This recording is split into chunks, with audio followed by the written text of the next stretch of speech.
Kevin Bowen here. Don't forget to 2 listen to The weeks away Fan from now the on NFL draft. Kevin Bowen back, 93.5 another or edition of 107.5 Kevin's Corner. FM. Hope all And of check you out our are latest safe coverage online at during this coronavirus pandemic 1075thefan.com. that continues to impact so many around our country. I appreciate a lot of you reaching out and just talking about the distraction that our content has provided you over the past few weeks. And as long as the NFL continues to operate like it sounds like it will, we will continue to produce that content. So 1075thefan.com has a bunch of written coverage, and we'll certainly have that over the next 2 to 3 weeks with not only the draft starting April 23rd, 2 weeks from Thursday. I'm recording this on Tuesday morning, but potentially a virtual offseason program. We'll start later this month as well for the Colts, and we'll see how media availability actually comes out of that. But it'll still be a little bit of news items from, virtually this 90-man roster that should get to 90 after the draft coming together for the offseason program. So today's podcast will mainly focus on. We will get into a chunk of those Twitter questions. I know I've been teasing that for quite a while. Ask for Twitter questions. We'll hit on those.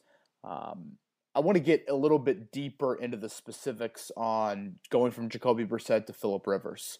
Look at the pros and cons of it and explain, not only why the Colts made this move, but again, just more of the actual differences in playing style and what we're going to see potentially here in 2020. I apologize for just, the technical difficulties that I guess I face in recording the podcast from home. The sound quality, I think, has been pretty good, but I know a lot of you have been asking about a producer, and we will have a producer at some point whenever, social distancing, starts to lessen. I get back into the studio, but for now, there's no need to do that. And from an equipment standpoint, I'm just rolling with one mic here. So we're rocking a little GarageBand. We're rocking a little iPhone headset, and I don't even know if you call it a headset. Probably just more headphones. And yeah, we're going to roll with the podcast as is. We should have a podcast next week, and then that Tuesday-ish, maybe before the draft, will probably be our final podcast. So the next two will really focus on more of draft-specific content, as the Colts have 7 picks as of right now, heading into the 2020 draft. Virtual Beers with Bowen. I'm sure some of you have seen me tweet that out. I've mentioned on the podcast that is April 16th, so that is a week from Thursday. That'll be, I believe, 8 o'clock Eastern time. That'll be live on YouTube, so check that out. And that'll be a fun night to just chill, relax, have a beer. Some of you probably have beers and listen to this podcast anyways. So yeah, that'll be how we operate here over the next couple of weeks. But like I said, difference in quarterback style we'll get into. Let's start with, because I feel like everybody is obsessed with jersey numbers. The Colts announced some changes to jersey numbers, or just assigned some jersey numbers to some of their guys on Monday. Phillip Rivers will be rocking his patented number 17. Obviously, Devin Funchess gone, so that opens up. Rock Yassin, I always thought 34 was kind of an awkward number for Rock. I don't know what position is a good 34 number. Is it a good safety number? Maybe a power running back number? But yeah, 26 for Rock now. Those, I believe, were his 2 numbers in college at Presbyterian and Temple, 2 and 6. He was one of the single-digit guys at Temple. Xavier Rhodes cannot wear 29 like he is used to wearing here in Indianapolis, because that is Malik Hooker's. So he's going to go with 27, and I believe he's wearing that because Terrell Buckley, kind of a throwback name, played at Florida State well before Xavier Rhodes was, I don't even know if Xavier Rhodes was a baby when Terrell Buckley was there, but that's kind of always been someone that he's looked up to. So Rhodes will go from 29 that he wore in Minnesota to 27. Nate Hairston's old number, I believe, for the Colts. Justin Houston finally gets 50. That's what he wore in Kansas City for all those years. He was 99 last year. Anthony Walker wasn't budging last year. I guess he's budging now. Walker will go to 54 after he wore 50. Sheldon Day going back to his Notre Dame number of 91. And then DeForest Buckner with 99 opening up. He gets to wear the same number that he wore in San Francisco. So, yeah, number, jersey aesthetics. I know we laugh about it. Joey Molinaro and I love jersey numbers. We talked about Nyheim Hines making the switch from, what was it, that ugly 42 he wore in the preseason to 21. You're just faster. When you're 42, you're what's his name? What's the running back in Friday Night Lights? Coomer? Yeah. You're the sophomore that's playing JV on Saturday mornings, and you're hoping to get in varsity on Saturday or on Friday nights, for the final 2 minutes of homecoming. 21. Now that is a number. That's 4.38 speed and whatnot. Speaking of that, I just posted an article up on 1075thefan.com that talks about Paris Campbell and Nyheim Hines and how I think they can benefit from Phillip Rivers, which is exactly something that we will get to later today. So let's hop into it. Quarterback differences from Jacoby Brissett under center and that playing style versus Phillip Rivers in his playing style. Expect quicker rhythm. I would say that's probably something we've heard a lot about. Reich and the Colts expect the ball to come out quicker in 2020. Last year, Phillip Rivers ranked 5th in the NFL, getting the ball out an average of 2.63 seconds. Jacoby Brissett got it out 2.93 seconds. So to a lot of people, that might not seem like a lot, 0.3 seconds. But Rivers, again, he ranked 5th. Brissett ranked 38th.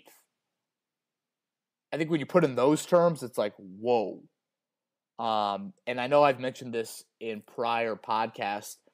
If you're going to be at 2.93 like Jacoby was, you better be hitting those chunk plays vertically. If you're going to wait that long to throw the ball, that's where more of the big play offense has to come into play, and it just didn't. So 0.3 seconds, again, it might not seem like a long time, but it's a huge difference when you are picturing NFL speed, down in, down out. I would say the biggest con with Rivers under center, or one of the biggest cons, is certainly limited mobility. The off-script nature certainly is not going to be there as much. Obviously, everyone goes back to that Denver game late last season when Brissett made the best play of his career. And kind of shedding Von Miller, rolling to his right, throwing just a frozen rope to T.Y. Hilton, who had gotten away from Chris Harris and made the toe tap catch. So that is exactly what Brissett offered, that type of ability. Again, kind of pass rushers just climbing on him and hanging on him and stuff like that. He was able to make a few more plays, I think, outside of the pocket. And it just puts more of an onus on the offensive line.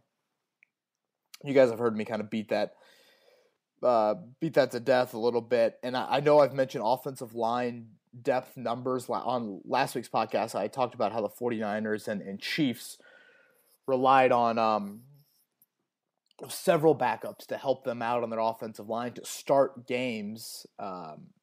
Full transparency, because I am an idiot. My laptop crashed over the weekend, and I am a 30-year-old that often, 30-year-old by age, but probably trapped in a 63-year-old body to many when it comes to the saving of documents. I'm just like, oh yeah, I'll just save it to Word. I'll be good. No need to save it to a cloud or Google Docs. No, that would make too much sense.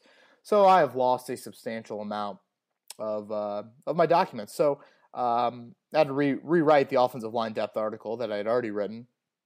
But when I was researching the numbers, which I'm an idiot, and my wife just looked at me like, that's just shit. I mean, that just sucks. Like, you just gotta save the cloud. So I'm gonna do that now. It's a hard learning lesson, but I'm learning. But again, I was able to research a few more of the offensive line depth numbers, and what I found here was The Colts didn't need any backup to start a game on their offensive line last year. Their starters, those 5 guys, Costanzo, Nelson, Kelly, Glowinski, and Smith, they started and played 97% of the offensive snaps last year. You look at San Francisco and Kansas City. I want to say San Francisco needed 18 starts from their backups, and their 5 starters played 74%. The Chiefs, I think, needed 15 starts from their backup offensive linemen, and their 5 starters played 76%. So you're talking, more than a 20% difference in offensive line snaps from the starting units, not to mention, like I said, 15 and 18 starts respectively from those backups. So it just further proves the point of when you consider Rivers more of a statue, the offensive line and the depth of that unit and the health, obviously, is paramount. I did find it interesting that when you looked at the sack percentage numbers last year, Rivers was actually had a smaller sack percentage number than Jacoby Brissett. And all we hear about is, oh my gosh, that line in LA was terrible, this and that. I just think that comes from Rivers' ability to handle protections and certainly get the ball out faster. Like he knows full well he can't move. So it was 5.4% for Rivers. Brissett was 5.7%. So that is, again, it's something that's still the off-script nature. It just puts more of a pressure on your O-line holding up, your receivers to beat press, and that quicker rhythm passing game to be there. Because if timing is off a little bit and that protection breaks down, you're not going to get the off-script nature that Jacoby is able to provide you. Okay, this aspect to me is the biggest change the Colts wanted. And it's hard to maybe kind of see just on film or via stats, but this is something that they have mentioned publicly and definitely behind the scenes as well, and that's the cognitive ability. The Colts were pleased with a lot of things Jacoby did pre-snap, whether it was handling protections with Ryan Kelly or getting them in the right run checks, things like that. They wanted him to process things a little quicker in knowing where to go with the football earlier in plays. So it's process quicker, and then it's act on that. And that was not fast enough for the Colts' liking.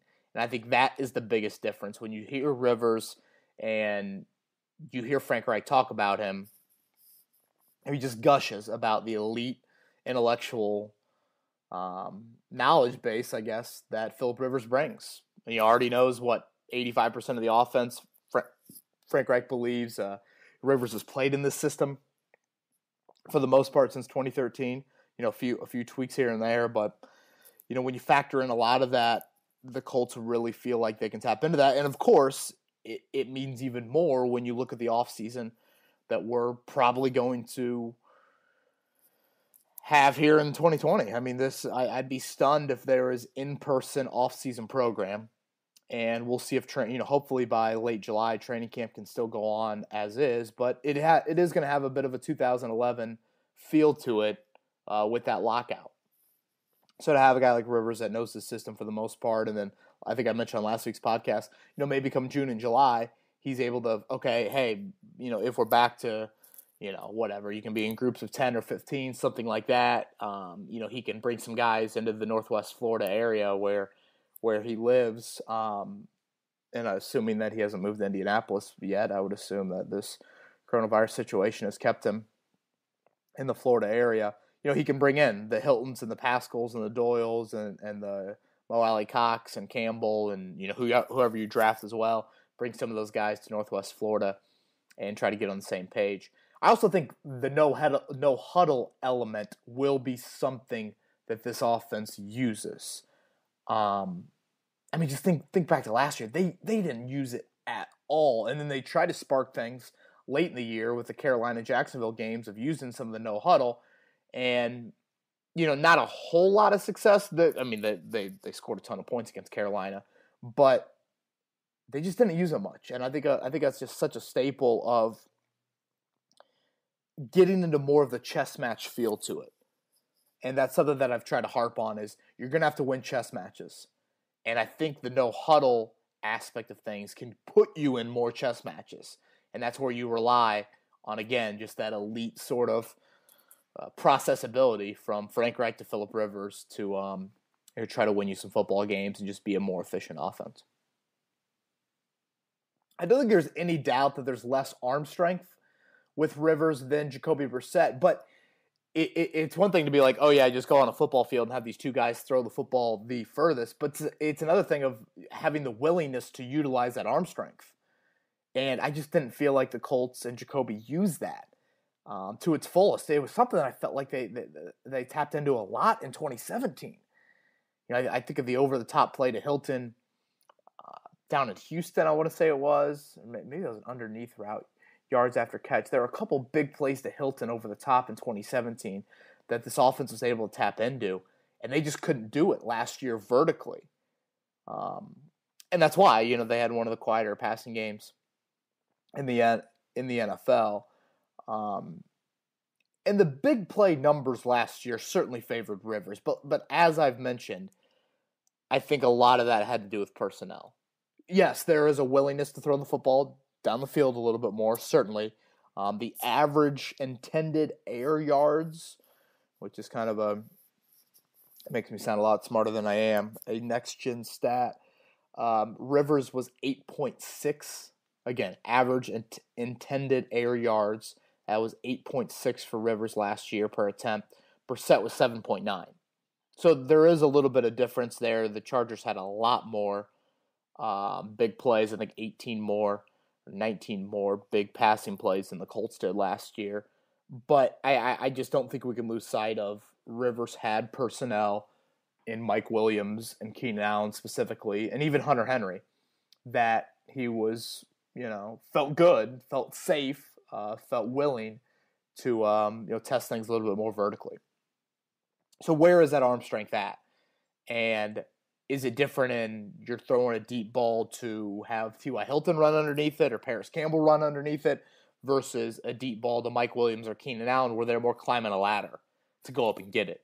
I think that's a fair argument and something that'll be an element to this offense that I'll certainly be watching in 2020. All right, a couple more differences before we dive into a loaded Twitter question. Let's start here with more accuracy. I think if you look at Phillip Rivers' 3 seasons with Frank Reich, one as quarterbacks coach in 2013, then the next 2 seasons as offensive coordinator Reich was with Rivers, the most consistent and the best aspect was the accuracy. I want to say of Rivers' career, I think 3 of the 4 most accurate seasons of his entire career, 14 years as a starter, came with the accuracy element under Frank Reich.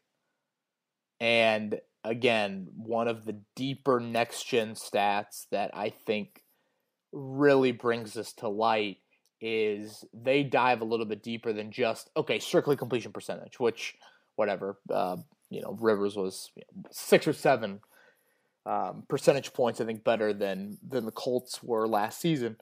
But you look specifically at next-gen stats, expected completion percentage. So that, I think, takes into consideration on-target throws and those sorts of things. Rivers was plus 1.7%. Jacoby was minus 4 expected completion percentage. Rivers ranked 8th in the NFL, Jacoby 36th in the NFL. So again, I think we're factoring more just on target, and this doesn't necessarily take into these guys hauling in passage, which takes into consideration drops, and again, some of the big body wideouts and things like that. And I think a lot of this continues to come back to getting the ball out quicker. While there certainly is a willingness on occasion to pump the ball down the field a little bit more, consistently it is the quicker rhythm. And I think those are the higher percentage opportunities for completions. And then you rely on your pass catchers to make plays after the catch. And that this goes back to what I was talking about earlier. T.Y. Hilton and Paris Campbell in this offense I just think they can be such big yards after catch guys. And while I will still continue to harp on the need to get bigger body wideouts, that's not the entire story. I still think what Campbell and Hines can give you after the catch, that can be huge. The Chargers were top 5 last year in yards after the catch. The Colts were, I think, bottom 5 or bottom 6. And it's really been an element of this Colts offense that just hasn't been utilized enough. And that's something when Frank Reich came here, him and Nick Sirianni touched on of like, look at these crossers, look at these shallow routes. Again, the high percentage throws earlier in plays, and then you let, Hines the fastest 40 of any running back, or you let Paris Campbell, I think he had the fastest 40 at the combine of any skill player back in 2019. You let those guys make those plays. I just think that's such a big factor to this offense taking another jump. And then lastly, different decision making. And this is where probably the biggest pro-con factor comes into things at the quarterback position. The analytics don't show a huge discrepancy in the aggressiveness from those guys, honestly, from last year, which I think is a little surprising to some.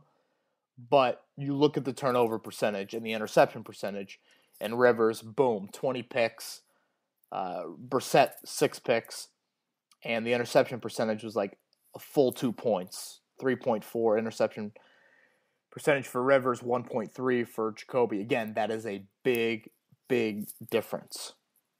And that's something you're going to have to live with. And we talked about, I think, a couple podcasts ago, of like 17 of Rivers' 20 interceptions came when they were either tied or behind. The vast majority of those 17 coming from when they were behind. Can you play with the lead a little bit more? Can you do that? Better run game, better defense. That is, I think, what the Colts are hoping for and believing that they can get to a little bit more. So I think that'll be a huge factor when things get underway. Schedule release May 9th, a little bit later, and we'll see exactly where some of those games fall and how many primetime games for the Colts as well. Now that they have a quarterback that I think certainly draws a little bit more of a national audience to him under center. All right, let's dive into a large amount of Twitter questions, and appreciate all of you sending them in. And Twitter time. And as I've said, I appreciate you guys bearing with me through this. I know it's a lot easier when you got a sidekick, and we will have a producer at some point once we get back in the studio. But we're all trying to make amends right now, and producing the content to me is the most important part. So, again, my voice for the entire hour. I know it can get a little bit of a long hour, but appreciate you guys sticking with us, and the numbers have been really good. So let's start with Greg. Hey, Kevin, does Rock's number change to 26 mean Clayton Geathers absolutely gone? Absolutely is probably harsh, but likely gone, I would assume. It's very rare, for Chris Ballard to get into the month of April and re-sign some of his own free agents. Now, having said that, I will say this offseason I think is a little bit different in that there's no offseason program, and if training camp is scaled back in any way, do you want guys that you're more familiar with at that point in terms of filling bodies? Or, do the Colts look at it right now, and I think they have a roster of about 70 of their 90 spots filled. Okay, 7 draft picks, there's 77, 13 undrafted free agents. Yeah, I mean, I could kind of see that as well. But right now, Clayton Geathers, Jabal Sheard, Dontrell Inman, Chester Rogers, Adam Vinatieri, and Jonathan Williams. Those are the unrestricted free agents still on the open market for the Colts. I mean, some notable names on that list.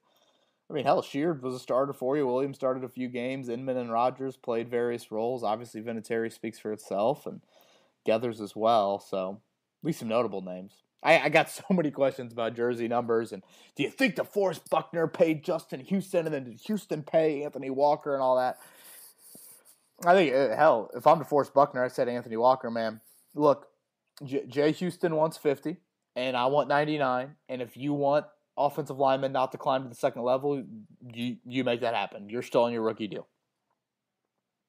I'm sure there was some money involved. Had to be some money involved, but yeah. All right, Patrick, although it doesn't seem likely, what does a draft class without a quarterback tell us about how Ballard and Reich plan to move forward? Well, I would say if they don't draft a quarterback, they certainly think Philip Rivers is a two-year option, even though there is the 1-year contract right now. I obviously it means they don't really like a quarterback in this class, and they're sold or they feel good about the 2021 group. And I know that I've mentioned this before. If we start to see them trade back at all in a few weeks and start to accumulate 2021 draft capital, to me that screams for a Justin Fields, Trevor Lawrence trade up. Something like that. I know it's very early to think that way. I mean, Joe Burrow at this time last year was, whatever he was, a 5th or 6th round pick, and now you see where he's going.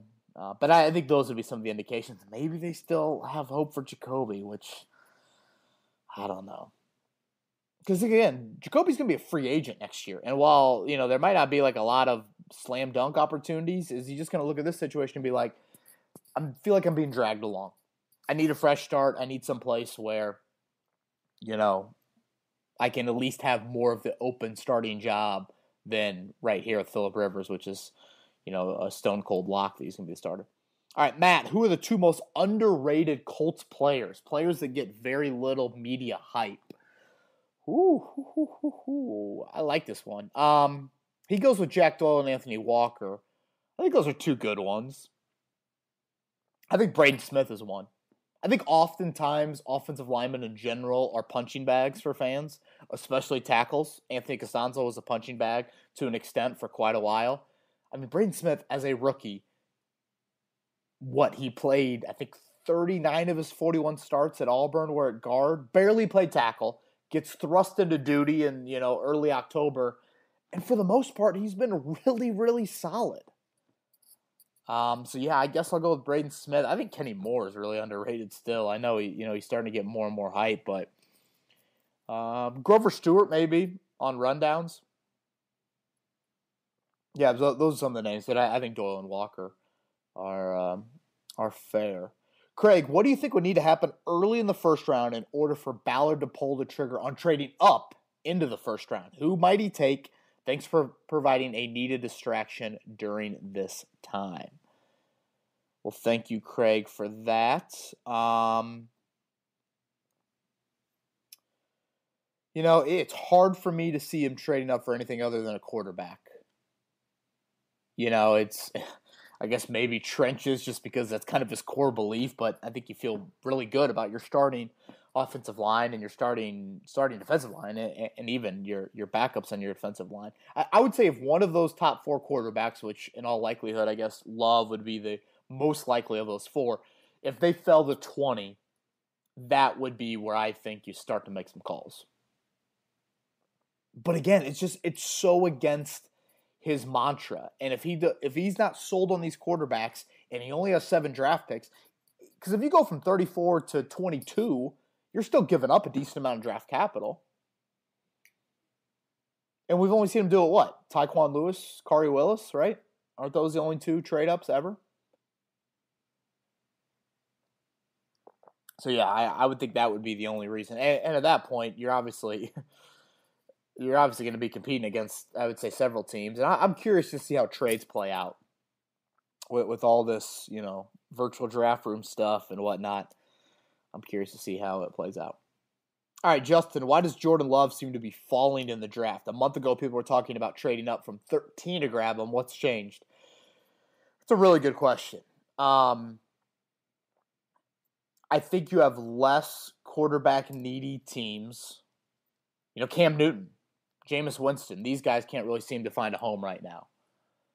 I think specifically with Love, what I'm interested in is the lack of in-person meeting time with him. Frank Reich made it really clear at the Combine, if you're going to draft a franchise quarterback, you need to go and find that player. And by find that player, I mean, you got to go in person and have a visit with that person. Like, you are breaking down film with Jordan Love at Utah State or wherever he's training, top 30 visits, something like that, to where, again, you are making one of your top 30 visits be him, either bringing him into your own building or you're going there and breaking down film and just having a full day with them. I'm pretty sure that's what Kansas City did with Patrick Mahomes. So, and that obviously can't happen. I think the Zoom calls now, I want to say, are 3 hours, your top 30 visits, and I want to say it's 1 hour per position coach. I think that's what, or per coach. I think that's what. Oh, excuse me. Tuesday morning, recording this early. I think that's what the new top 30 visit stipulations are. I think Peter King said that earlier in the week. So, maybe that plays into it because, again, you have these questions about Jordan Love and the cognitive and the X's and O's and the system he was in and his ability to process things. Like, those are the questions. And I feel like you would want as much in-person communication as possible with that guy. Dalton, how many beers during the week did you average pre-corona versus quarantine? Boy, that would be just a fascinating study to see. I'll be honest. I had to break out the whiskey this weekend. It just got to the point where it was like it was a little bit earlier than I usually do. It's just like, holy hell. I mean, whew, boy. I'm just glad the weather at least is a little bit better. Can you imagine this in the dead of winter? That is just, wow. All right, Matt, with the draft process being completely different this year, do you expect the Colts to continue to be aggressive, or do you believe they will sit back and feel out the process? Love the pod. It's a good question, Matt. I think in general, do we see more of a conservative approach from everyone around the NFL? And I go back to the trade comment. For the most part, the board is the board. And, I go back to watching with the next pick video and the Colts drafting Rocky Yassin. You're sitting there all day on Tuesday. You haven't picked 34. You pretty much know full well who's going to be on the board. You just go around the room and you're like, yep. Okay, medical check, Eberflus check, position coach check, area scout, all of that. So now you just do that on Zoom, and then as long as you don't get any last-minute trade calls, you make the pick. So I think it's more, the complicated aspect to me will be more with those trades. And the Colts only have 7 picks. So I could see them being just, kind of staying pat-ish and not do anything too crazy. All right, Kent Sterling chiming in. Great to hear from Kent. Have we seen any evidence that Chris Ballard can build the top of his roster as well as he has built the bottom? Kent, I think that's a really fair question. I think we're starting to see that more this offseason. I've always made the reference on this podcast about why I think the Texans continue to be atop the division and winning the division, 4 out of 5 years, I think it's been. They've got the most elite talent in the division. And now that's debatable, of course, but when you have a Watt and had a Clowney and a Hopkins and a Watson, you just had the all-pro level guys. And that is the question, I think, at premium spots, I would say, with Ballard. Nelson and Leonard, those are important players, don't get me wrong, but it's not quarterback, it's not pass rusher, it's not number one wideout, it's not left tackle, those sorts of things. And that's why I think going out and getting DeForest Buckner was so critical. Because to this defense, that 3 technique means everything. So I think that is a remaining question that you have with Chris Ballard, and ultimately will be a big factor in his future. Where's the number one wideout? Who is that moving forward? Obviously, long-term quarterback. You found a tackle in Braden Smith. You're going to have to find a tackle at some point for Anthony Costanzo. And then, edge rusher, is it Toure? Who is that? Those are some of the questions that you have. All right, Jack, if possible, would you be okay with taking back-to-back wideouts in round 2? For instance, going Rivers, 2 big targets like Higgins and Laviska Shenault. I probably wouldn't do it because I'm still so narrow-minded into long-term quarterback and even tight end maybe. But I get the thinking and certainly wouldn't hate it by any means. Definitely not. Someone brought up on last week's podcast, Paris Campbell's the only under contract wideout past 2020. That's fair. But again, it's just not Ballard's philosophy. All right, Riley is going to get a little trade talk here. Hey, Kevin, I'm from South Dakota. I've been a fan for a little over a year now. My question is, what would a trade look like for number 1 or possibly number 2 next year if the Colts decide to wait on a quarterback? This is assuming they win around 10 to 11 games. I saw this question from Riley. This is a DM question that I got, so I knew it needed a little bit of research. And first off, there's not a lot of precedent at all from a team going from 25 to 1 or 2. I found in 2011, the Falcons traded up from 26 to 6 to take Julio Jones. I'd say that worked out pretty well. The Browns, typical Browns, traded back from 6 to 26. So in that trade, the Browns got 26 overall, 59 overall, 118, 124, and then the future first. So basically, that's what? A first, a second, borderline third and a fourth, and a future first if you want to go from like 25-ish to the top 3. Boy, that is a lot. But then you get a player like Julio Jones, and you're like, is it really that much? The other one that I looked up was the Rams going from 15 to 1 to take Jared Goff in 2016. So the Rams now this was a trade that was kind of interesting. It wasn't just one pick to move back. The Titans gave up a little bit more than just 1 overall. So the Rams traded 15, 43, 45, 76, next year's first and next year's third, which next year's first ended up being 5th overall, to the Titans for first overall, 113 overall, and 177. So if we cancel out kind of those back end picks, it basically was the Rams gave up number 1. The Rams got number 1, but they gave up 15, 43, 45, and then 5th overall and 100th overall. Damn. I mean, these packages are huge. So I guess that's what you're looking at. That's what you're looking at. Substantial. Really substantial. Next year, if you look at trade value charts, let's say the Colts drafted 25 overall this year and have the same draft capital that they currently have, they'd probably have to give up 25, 34, 44, and then a future first. So 2 firsts and 2 seconds. Maybe you could squeeze in like a third and 2 fourths to offset one of those other second rounders, but again, it would be a whole lot. All right, Carter. Hey, Kevin, love your show. I have another question, but this time on the 53-man roster. Do you think Chris Ballard will make more trade-ups this year in the draft than in years past, considering that the Colts are looking more for quality over quantity? Really fair question, Carter, and listeners to this podcast will know that I've been kind of a quality over quantity guy. Now, again, 7 picks isn't a lot. I'm going to take a closer look at the depth chart next week and try to see where I could fit in these 7 picks. But just off the top of my head, if they keep the 7, 2 wideouts,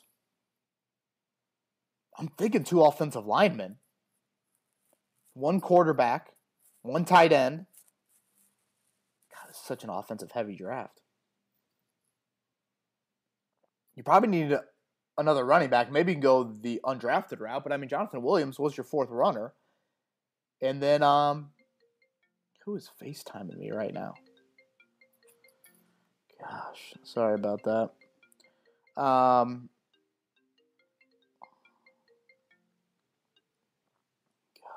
people come on FaceTime on 9:40 on a Tuesday morning. Can't be having that. So I guess you could go another running back, but again, I'd like another defensive back. So you probably still need another defensive player. Linebacker, I think has great depth, but like just a pure another number there. would make sense as well. So, yeah, that's a good question. Again, I am more of a quality over quantity, but I still think there are some back end depth spots that, like when I listed, Rodgers and Geathers and Sheard, Jonathan Williams. Yes, you can make up for some of that with your own guys, but still, I think you could add a little bit more with those 7 draft picks. All right, Casey with the K. What keeps the Titans from being the 2017 Jags? That's a fair question. Also, I feel like Tennessee gets like a bad stigma. Like, they've won at least 9 games in 4 straight years. I think they've won exactly 9 games, actually. And they've won playoff games on the road in 2 of those seasons. So, let's not go like straight Jacksonville on them. Nowhere near the amount of dysfunction, and I actually think that Vrabel is a good coach. Donnie chimes in, why did it take a pandemic for Ebron to realize he needed a jugs machine? Oh, boy, Donnie. Haven't we kicked Ebron enough? I do hope the Houston golf courses are still open for him. All right, Trenton, there's a lot of talk moving up into the 20s for Love. Let's say all top 4 quarterback options are gone around then. Could the Colts maybe move up for one of the draft's big 3 wideouts, Judy, Lamb, or Ruggs, if they fall due to run on tackles and quarterbacks? Again, fair question, but to me, Ballard just isn't a wideout guy. I mean, he just hasn't been a big wideout guy. And it's a historically deep class, so wouldn't the Colts kind of fall into everyone else's thinking of like, oh, you can wait on a wideout? And I come back to the only 7 pick situation. Big Blue Mafia chimes in. Hey, Kevin, curious as to why there hasn't been much chatter about Delaney Walker to the Colts. Old. 36, right? Turns 36 this summer. Was he played in? He barely played at all the last 2 years. I think you got to think about the medical. Ankle issue. I believe it was the same ankle. Don't you want, and then that kind of goes back to the Cam Newton thing of like, you got to get these guys in here to actually do some testing and scans and MRIs and do a little bit more of the medical aspect to the free agency process. So yeah, he asked about Denzel Mims and Chase Claypool, 34 and 44. Yeah, I mean, I wouldn't hate back-to-back wideouts because I think it's such a pressing need, but to me, it's like, can you still find that QB? If you're Chris Ballard, who are you taking at 34 and 44? This is from Tanner. Assuming Love, Herbert, and the top 3 wideouts are off the board. Love the pod. Oh, only top 3 wideouts are off the board. Justin Jefferson, and if I'm taking a quarterback in the 2nd round, I've started to come around on this a little bit more. Probably Jalen Hurts. And again, I don't take that pick with the thinking of like slam dunk franchise quarterback, but gosh, my neighbor's on the roof. Man, the quarantine on the roof at 9:40 on a Tuesday? I mean, come on. I know the quarantine's crazy, but jeez. Decent weather, though. All right, Hurts. Worst case scenario is your backup, and he's kind of a gadget guy moving forward. And again, I've come around a little bit on that. All right, Forged in Blue. I keep seeing a couple of quarterbacks that the Colts are linked to. Jalen Hurts, James Morgan, Anthony Gordon. As much as we would love to see them pick one, with Rivers for possibly 2 more years, do you think not want the Colts to draft a quarterback? If so, who? Good question. Again, the Colts thinking, not my thinking. I think they do. But again, for me to like lock in on a quarterback in what round, that's so difficult. Just to appease the audience, I'll go with Anthony Gordon, but what would that be? Round 3-ish? Maybe round 4? But I'm not sold on that at all. Bradley, why did Ballard cut Desir? He was the high character locker room guy he always preaches about. What message does it send the locker room to cut the Walter Payton finalist a year after a 3-year extension? Again, very, very fair question, Bradley. Certainly some mixed messaging there. And it's something that I'm going to write tomorrow, Wednesday morning. Check out 107.5 The Fan, 10 takeaways I have from the free agency period so far for the Colts. And the Desir move is the biggest surprise. And it's the altering of the approach that Chris Ballard has had of like, Are you talking out of two sides of your mouth when you see Xavier Rhodes talk about how he's banged up and he's been really poor? Well, Desir was banged up but played through the injury, unlike an Eric Ebron, and yet you still part ways with him. And yes, you are saving a little bit of money, but just a little money, and you haven't done anything with that money. I expected when I saw the Desir move, I'm like, a big splash could be coming in free agency, but you haven't really done that. Maybe they just look at it as, we know where Pierre Desir is kind of consistency-wise, and we know where that ceiling is. We look at Xavier Rhodes and think that there's a higher ceiling getting back with this coaching staff. But if Rhodes bottoms out and you're struggling to find cornerback depth, certainly I think you're going to have guys in that locker room questioning. Cody, do the Colts win now moves and lack of attention at wideout and tight end signal they will address those early in the draft? I think quarterback will come in the mid-rounds of it all this year. Yeah, I could see that. But again, Ballard's MO has not really been hammer the skill guys early. Not at all. 2017, what?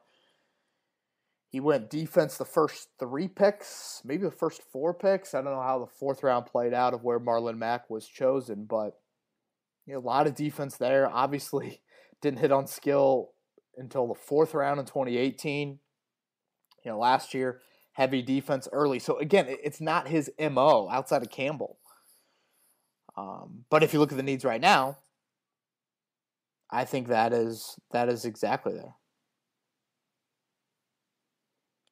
All right, Yuri, if you had a quarantine with 3 Colts players from the entire history of the franchise, who and why? Oh boy. Let's just go present day. I can't think back to the past history. Present day Colts, I'm quarantining with Costanzo, need the Italian cooking. And he's a real techie guy. If anything breaks, I feel like he could help me out. He wouldn't let me go through the laptop issue that I've gone through. Jack Doyle, simple. Like Jack Doyle. Go watch old school Pacer basketball games. Nyheim Hines, give me Hines. I need to play a little golf. Hines, I feel like he's playing a ton. Love it. All right, Brett, what do the Colts have to do this season for it to be considered a successful year, in your opinion? I think getting back in the playoffs.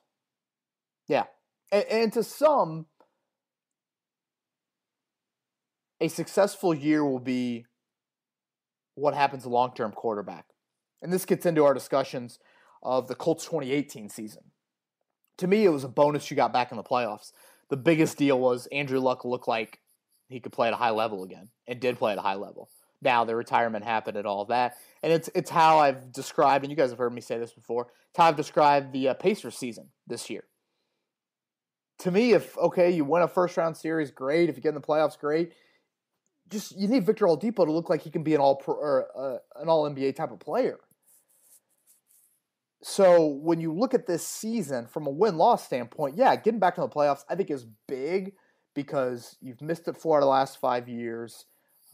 Just instilling, I think, a little bit more confidence into this team, I think would be huge. But some people might look at it as, I don't care what happens win-loss. If they don't draft a quarterback and they stick with Rivers and Brissett and you middle out, then who cares? Which I don't totally disagree with. I can see that side of thinking here. All right, a few more here. Jay Cook chimes in. I don't even know, man. Dude, maybe I should go on my roof at this point.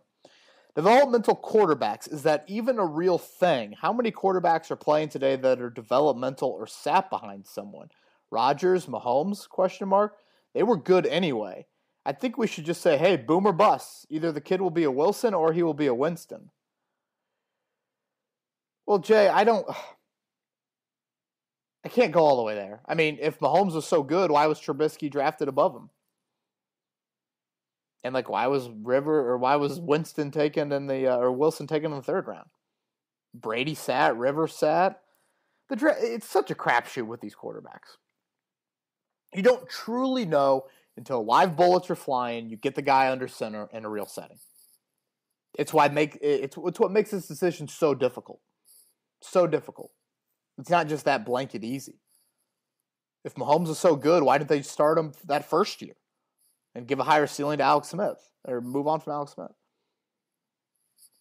Jabroni, you surprised at all not to see extensions for guys like Kelly, Mack, and Walker? Not really. I think Kelly would have been the guy that, and I still think he'd get an extension at some point this offseason. You got what, right around $25 million, I think it is, left. Walker, I think he'll play it out. Mack, I mean, that was quickly shunned by Irsay. Quickly. And you rarely see the owner do that in a public setting, so I think that could play out as well.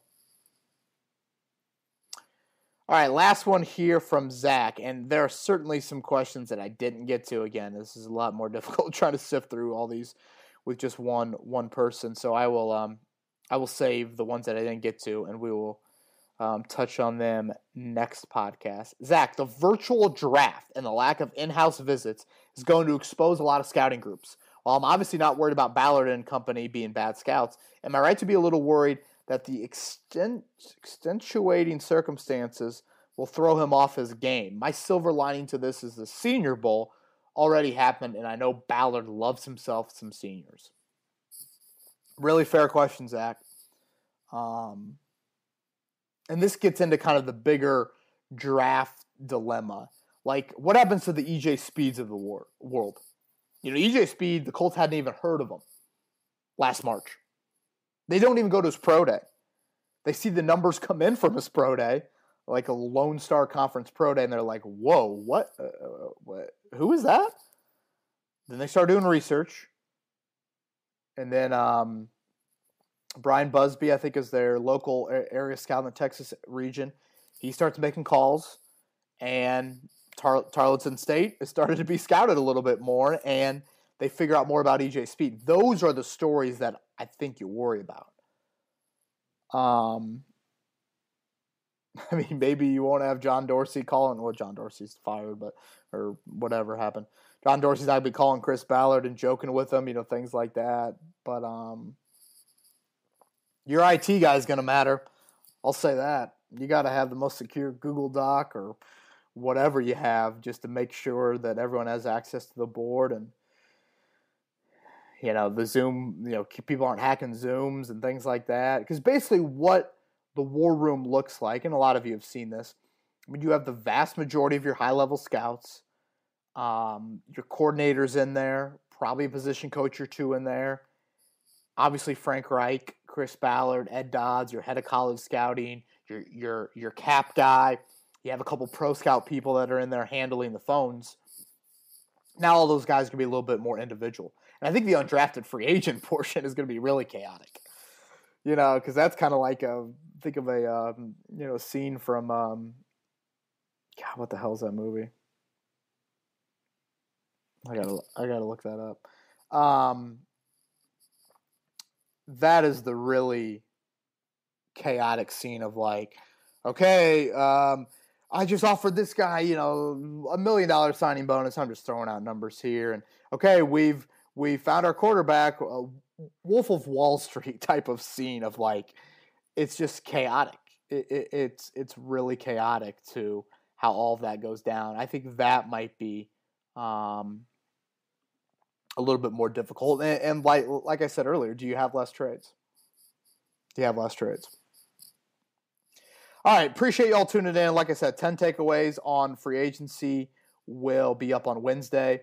Naeem Hines and Paris Campbell yards after catch article is already up on the site. Next week, I'll look more at the depth chart and start to get into some draft-centric podcasts, players that I like, positional drafts, those sorts of things. Only got 2 more podcasts until the draft. April 23rd, folks. I love it. So everyone stay safe out there through all of this. Hopefully you're able to keep as positive a mindset as possible through all this craziness. And we're glad that we're providing a little bit of a break from such an awful situation going around the entire country and the entire world. So thank you all for listening to this edition of Kevin's Corner. And if you have any questions, KBowen1070 on Twitter. Later. This has been Kevin Bowen. Thank you for listening to another edition of Kevin's Corner. If you haven't already, subscribe on iTunes or Stitcher for the best Colts and Pacers coverage.